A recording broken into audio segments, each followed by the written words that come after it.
서울중앙지검장의 이성윤 지검장, 잘 아시다시피 추미애 사단의 사실상 총참모장 역할을 하고 있는 사람이다. 우리 이렇게 평가가 할 수가 있는데, 그 이성윤 중앙지검장이 어찌 보면 검사 인생의 최대 위기를 맞고 있습니다.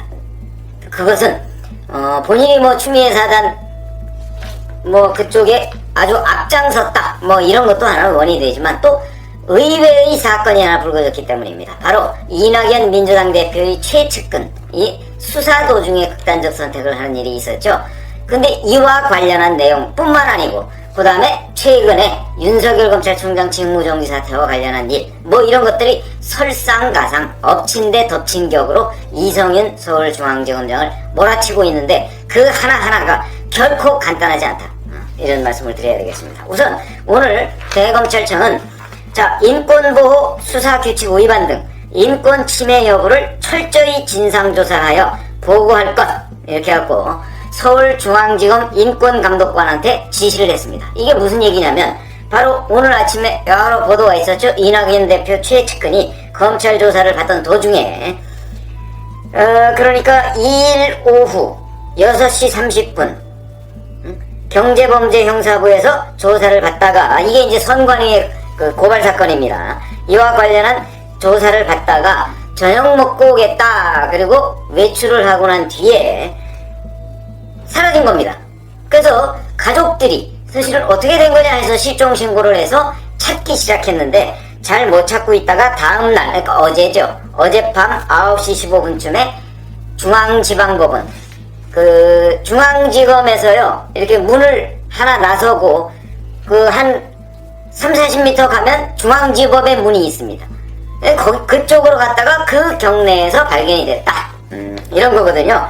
근데 극단적 선택을 했다, 이런 얘기입니다. 그러니까 이거는 틀림없이 조사 도중에 도대체 무슨 일이 있었길래 라는 의혹이 있는데, 여기서 그치는 게 아니라, 이 사건이 중요한 게 아니라, 이 사건을 처리하는 이성윤 지검장의 그 여러 처리 과정이 정말 본인이 완전히 책임을 져야 될 수밖에 없는 그런 사건으로 번졌습니다. 무슨 얘기냐면, 윤석열 검찰총장이 업무 복귀한 게 2일이죠, 2일날.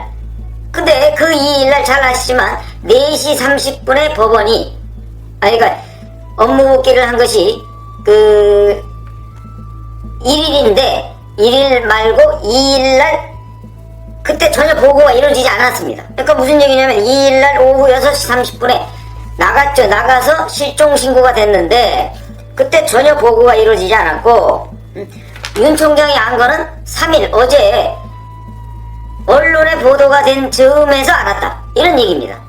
그 무슨 얘기냐면, 세계일보를 보니까 이렇게 또 정확하게 나와 있더군요. 이성윤 서울지검장이 대검에 보고한 게 3일 오전 9시 30분이다 이겁니다. 3일 오전 9시 30분. 그런데 3일 오전 9시 30분에 대검 반부패부에 보고를 했다는 거거든요. 중앙지검에서. 그런데 대검 반부패부장이 누구죠? 신성식 반부패부장입니다. 반부패 강력부장. 근데 신성식 반부패 강력부장은요, 이성윤 서울중앙지검장이 중앙지검장을 하고 있을 때 차장검사였습니다. 이 사람이 이걸 윤 총장한테 보고를 안 한 겁니다, 또. 그러니까 이성윤 사단 또는 추미애 사단이라고 하는 사람들이 자기네들끼리 보고를 누락하고, 그 다음에 또 보고를 윤 총장한테 하지 않고 뭉개고 이러고 있다가 극단적 선택을 한 사실이 딱 나타나니까, 그러니까 뒤늦게 윤 총장한테 보고를 한 겁니다. 그러니까 윤 총장은 이와 관련해서 보고조차 받은 사실이 없는 겁니다.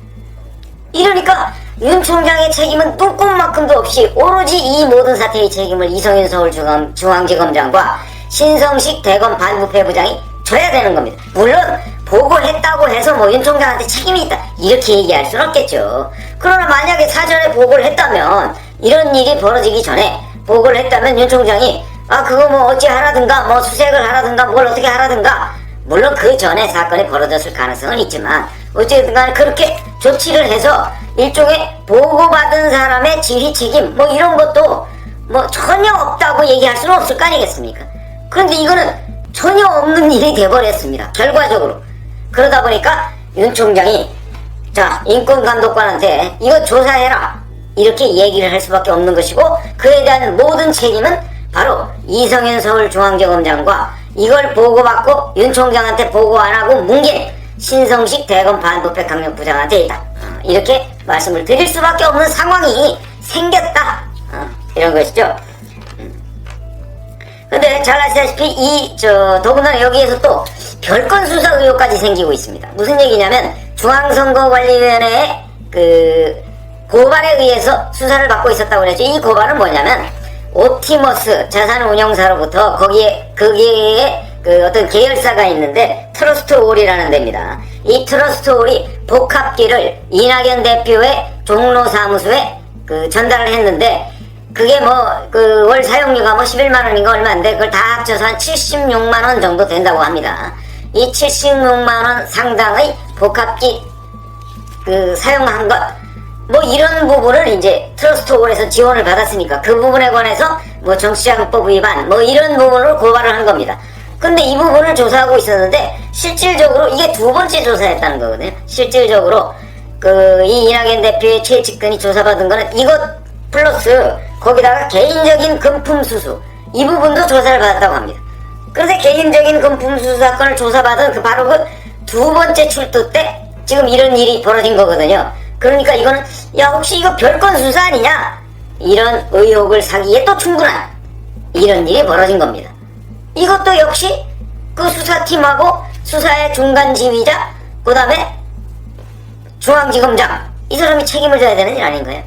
이런 문제가 발생했고요. 그건 인권감독관한테 이제 조사를 지시했으니까 거기에서 어떤 일이 어떤 일이 벌어지는지 이 부분을 이제 충분히 감안을 해야 될 것이고, 자, 그 다음에 최근에 또 이런 일이 있었다고 합니다. 윤석열 검찰총장에 대한 직무정지 사태가 있었죠. 그 직무정지 사태 때 사실은 서울중앙지검뿐만 아니고 전국 검사의 평검사부터 고검장까지 무려 99% 정도 정말 추미애 사단 한 줌도 안 되는 추미애 사단이라는 그 검사들 빼놓고서는 거의 모든 검사가 이 직무정지는 부당합니다 라고 얘기했고, 또 법원에서도 조미연 부장판사가 이 부분에 관해서 검찰총장과 법무부 장관의 관계가 어떠해야 되는가 하는데 제가 전범을 보여줬다 이랬더니 어느 분이 댓글에다가 전범이 뭐냐 이렇게 질문을 하셨던데, 전범은 하나의 바이블 이런 개념입니다. 모델이라는 뜻이죠. 모델. 아주 전형적인 모델. 그러니까 전형적인 교과서 같은 뜻입니다. 그런 뜻인데 그런 전범을 보여줬다 이렇게 했는데 거기에 보면 법무장관과 검찰총장 간의 관계가 명확하게 표현되어 있습니다. 법무장관의 지시를 검찰총장이 맹종할 경우에는 정치적 중립성, 검사의 독립성이 저해된다 이렇게 적혀 있거든요.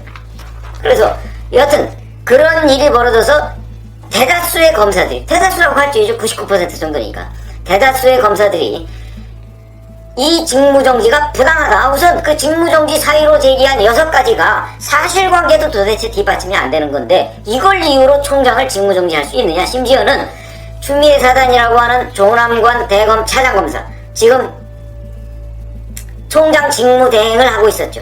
지금 그 사람조차도 이게 부당하다, 총장 장관님 한 발만 물러서 주세요 라고 요구를 했을 정도니까 일반 검사들이 어떻겠습니까. 그런데 그때 서명하고 검사들 이름을 올리고 이런 집단적인 행동을 한 그곳에서 빠졌던 사람들이 있습니다.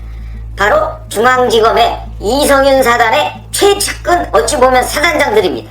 1, 2, 3, 4차장 그 다음에 공보관 이런 사람들인데, 이 사람들이 1, 2, 3, 4차장 김옥준 1차장 검사, 그 다음에 최성필 2차장 검사, 구자연 3차장 검사, 형진휘 4차장 검사, 여기에다가 박세현 공보관, 이 사람들이 이성윤 서울중앙지검장에 찾아가서 자, 최근 4차가 이렇게 된 데 대해서 이렇게 된다는 건 무슨 얘기냐면 이 사람들 빼놓고서 중앙지검 부장검사, 부부장검사, 평검사 전원이 이 직무정지가 부당하다 이렇게 성명을 발표를 했습니다. 그렇기 때문에 이 사람들만 빠졌었는데 이 사람들이 이성윤 서울중앙지검 찾아가서 이런 일과 관련해서 판단을 내리시는 것이 좋겠습니다 라고 얘기를 했다는 거죠. 판단을 내리는 게 뭡니까? 사표내라 이 얘기죠. 사표내라.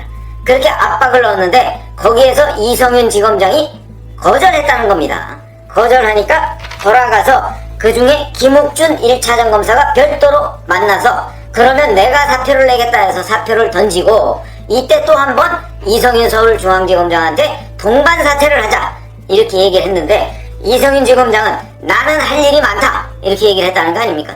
할 일이 많다 그러면서 김욱준 1차장 검사 사표만 받았다는 겁니다. 김욱준 1차장 검사가 누구냐? DJ 정부의 초대 법무장관이었던 박상천 법무부 장관의 사위입니다. 그러니까 이렇게 되니까 이 일이 있고 나서 이낙연 대표 최측근에 이런 일이 있었다는 것이죠. 그러니까 여하튼 이 일도 이건 만만치 않은 일입니다. 왜 그러냐면 1, 2, 3, 4차장과 공보관은요 이성윤 서울중앙지검장의 뜻에 따라서 그 자리에 추미애 장관이 임명해준 사람들입니다. 근데 이 사람들이 바로 동반 사퇴하자 내지는 당신도 물러나야 되는 것 아니냐 라고까지 강력하게 요구를 했다는 이거는요 검사 세계에서는 듣도 보도 못한 일들입니다. 이런 일들이 지금 벌어지고 있는 것이고요. 어제 조선일보 보도에 따르면 그 추미애 사단이 친위 구데타를 벌이려고 했다는 거 아니겠습니까? 무슨 얘기냐면 자 대검 감찰부가 수사정보 정책관실을 압수수색했었죠. 거기서 이제 이른바 추미애 장관이 규정한 판사 사찰 문건이라는 것이 추가로 나올 거라는 가정 아래 압수수색을 들어갔고 그렇게 되면 이제 거기서 추가로 나오면 곧바로 추미애 장관이 이제 윤석열 검찰총장 해임해버리고 그 다음에 조남관 차장검사 대검 차장검사 이 사람도 해임해버리고 왜냐면 조남관 차장검사가 최근에 추미애 사단에서 이탈하려는 움직임이 있었다는 거거든요. 그러니까 거기도 잘라버리고 그래서 고기영 차관을 법무부 차관을 저 대검 차장검사로 가라 이렇게 통보까지 했다는 거 아닙니까? 그래서 작전을 짜서 쫙 압수수색을 벌여서 들어갔는데 거기서 압수수색 무슨 사찰 문건이 추가로 안 나온 겁니다. 결국 이 친위 구데타는 실패한 것이죠. 이 친위 구데타를 결국은 이성윤 지검장이 한 거나 마찬가지 아니겠습니까? 이 모든 것 그래서 고기영 법무부 차관도 그런저런 일에 연루됐기 때문에 사표를 낸 거 아니냐 지금 뭐 이런 그 분석도 있습니다. 그런데 어찌됐든 간에 자 이성윤 서울지검장은 그 친위 쿠데타에 관련된 가능성 있죠. 그 다음에 두 번째 자기가 바로 임명한 것이나 마찬가지인 1, 2, 3, 4차장과 공보관으로부터 사퇴 압력을 받았다. 이것도 이성윤 서울중앙지검장으로서는 도저히 견딜 수 없는 굴욕으로 보이고 자 이렇게 되면 앞으로 어떻게 이 사람들을 지휘하겠습니까? 이 사람들이 이성윤 지검장의 리더십에 대해서 부인을 하고 있는 상황이다 하는 점. 그 다음에 대검 그 윤석열 검찰총장이 중앙지검 인권감독관한테 지시한 이 인권보호 차원의 이 문제에 대한 진상조사 이거는 뭐 보나마나 이성윤 서울지검장한테 불리한 결과가 나올 수밖에 없는 거 아니겠습니까? 그렇기 때문에 이런 일이 벌어졌겠죠 하는 그 결과 이렇게 따지면 이성윤 서울지검장은 자기는 할 일이 많다고 했는데 할 일이 많다고 한 직후에 바로 이런 일이 벌어졌고 이에 대해서 윤석열 검찰총장한테 보고 안 하고 더군다나 그게 자기 사단인 신성식 대검 반부패 강력부장은 또 그걸 뭉개고 책임이 이만저만이 아니다. 이 문제에 관해서 아마 윤석열 검찰총장에 대한 징계위원회가 12월 10일날 열린다고 하는데 그 징계위원회에서 윤석열 검찰총장에 대한 결정이 내려지기 이전에 이성윤 서울중앙지검장이 어떤 식으로든 이 문제에 대한 책임을 지거나 아마 인권감독관 중앙지검 인권감독관의 조사가 12월 10일 이전에 나올 겁니다. 나오면은 이성윤 서울중앙지검장이 먼저 그 자리에서 물러나거나 아니면 그 자리에서 어떤 법률적 책임을 져야 될지도 모르겠다 이런 생각이 들어서 제가 오늘 검사 인생 최대의 위기에 몰린 이성윤 서울중앙지검장이라는